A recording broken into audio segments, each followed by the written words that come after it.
Okay, before starting the video, I know that the tier right below D is F. That was deliberate.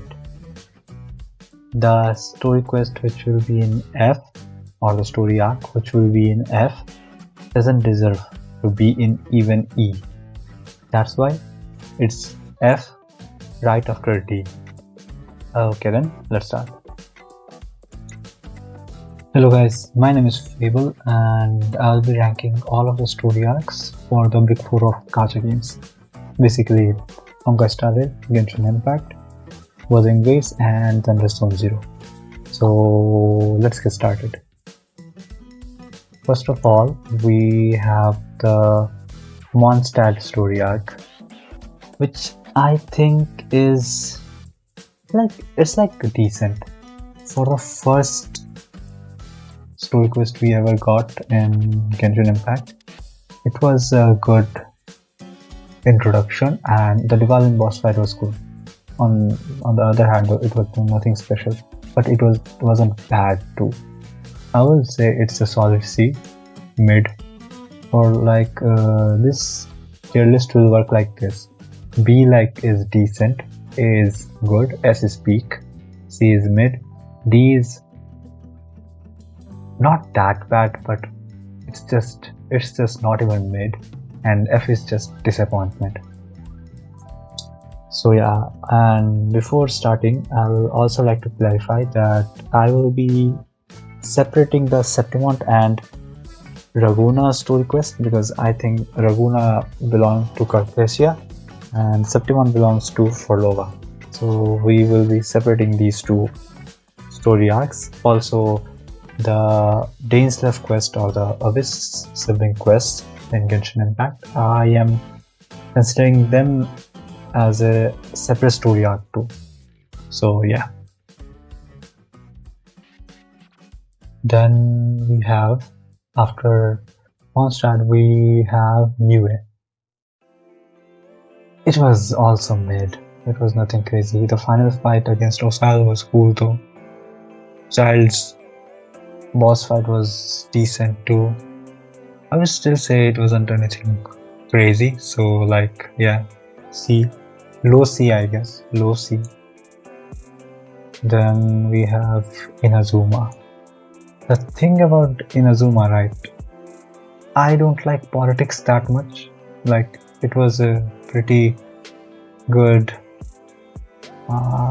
approach, I would say, but it's still, I didn't like it that much. I would say it's D. I can see why some people put it on B or maybe even A, like really hype moments like Kazuha's talking, Musono Hitotachi, stuff like that, yes, but for me it's like a high D, nothing more than that. After that, Sumeru, right? Where is Sumeru? Yes, Sumeru. Sumeru, I would say high B or low A. For now, let's put it on high B. I think it could be better, but it's still really good. The final fight against Kara was really fun. Yeah, it can be better though. It can be better. If they used desert a bit more, I would have been much satisfied with the quest, but yeah, I still think it's a decent quest though.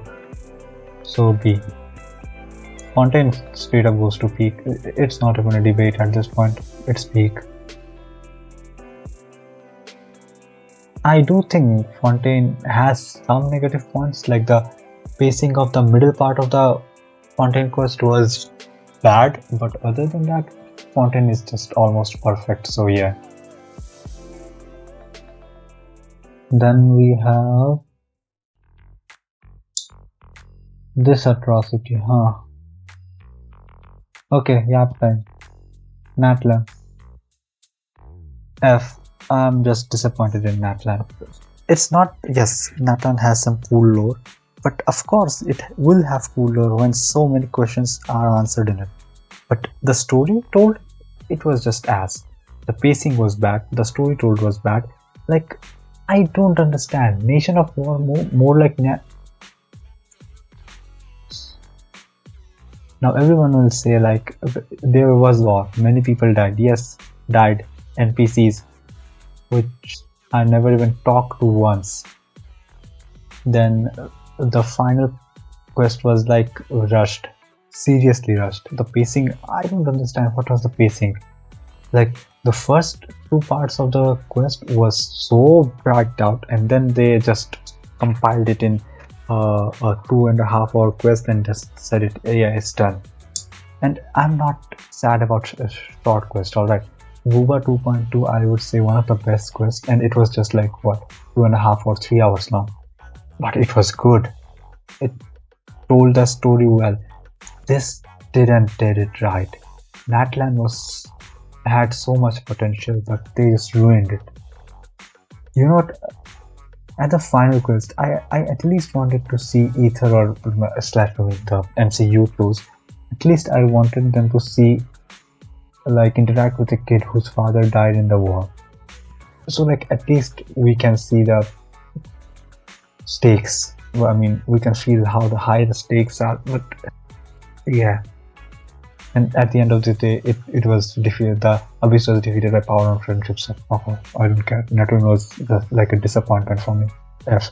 The only thing I liked about Natlan was Capitano, but yeah, I don't think it deserves anything better than a F. Probably a D, but my personal bias, so F. And this is the only time I will be using my personal bias and putting it in F.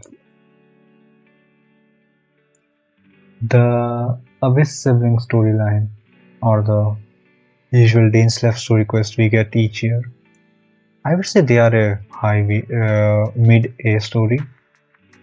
Really cool. The latest story in which Ether actually questions about that. Let's just, and tells Lumine that let's just forget about everything, and that was quite good. I liked it. Then yeah, this is all the Genshin quest. Alright. Now let's start with, I guess, HSR quests. Belobog, Loe, nothing more than that. Lofu, high B, but lower than, okay. Let's put Sumeru here and Lofu at B, high B. Yeah, this works. Penacony. The thing about Penacony, right? I enjoyed it, but okay, let's talk about it. The devs never said that it will be a dark story. The devs said that it will be a heartwarming story, which it was. The fans assumed that it will be dark story just because Shaoji was writing it. So yeah, I will still put it on really low A because the story was good. While the yap was there, but since most of the time Firefly was on the screen, I was entertained. So yeah, for me it was A. I can see why some people will say it's B, but for me it was just A. Amphorius, A. High A even, I would say. The story is good. Yap is there, but the story is really good. So yeah. Oh, we are closing in now. So let's talk about ZZZ now. The 1.0 ZZZ story. I think the build-up was really good. And at the end, the Avengers Assemble finale was also really cool. I would say it's like a mid-A story. Obviously better than Belobog. The thing is that I am not putting Amphorius at S right now. It still lacks a lot of things. I think it could be way much better. I would say that it can be S if they do the finale right, but for now, yeah, it's just a mid-A story. And I will be putting the ZZ 1.0 story over Amphorius. I mean, it was enjoyable, it finished, and it's good. We don't know what they will cook up in the next batch of HSR, and heck, they may even ruin this story, so I'm just putting it at mid-A for now. The 2.0 series, I mean, there isn't even anything to rate, it's just B. Good build up, but nothing crazy. So yeah, just a B. Decent enough. 1.0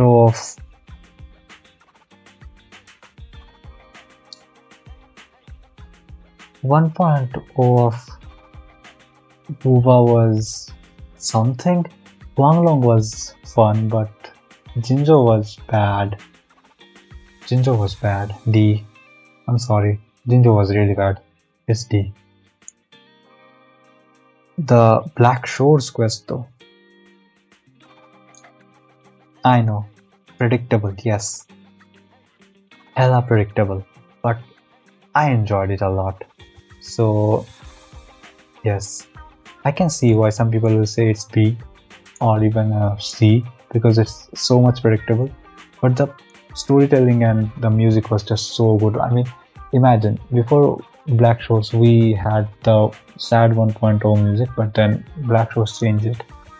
Black Shores music is still one of my favorite music of Wuba, so yeah, it's not even close. It's a low S though. It's not crazy good, but it's good, so it will be a low S. Straight up S, not even close. Better than fucking Fontaine. Wuba 2.0 story, so good. I think Raguna half. It will be crazy to see if they somehow even manage to top the Raguna half of the Inazuma, but I will be happy if they do it. And with that, we are at Septimont. The thing about Septimont, right? We still haven't gotten that much quest. I'm making this video when it's still the first half of 2.4, so the second half of the Septimont story is still not here. But, so I'll be putting it at mid A. It can get better, but as of right now, yeah, this is the place I think it should belong. I'll make a updated tier list later on, but for now, yeah, this much should be it. Hey guys, if you enjoyed the video, please don't forget to like and subscribe, and do watch my previous video, which will be popping up right now. And yes, thank you for watching. I hope you win your every 50-50 and get the god piece you are farming for your favorite character. Bye.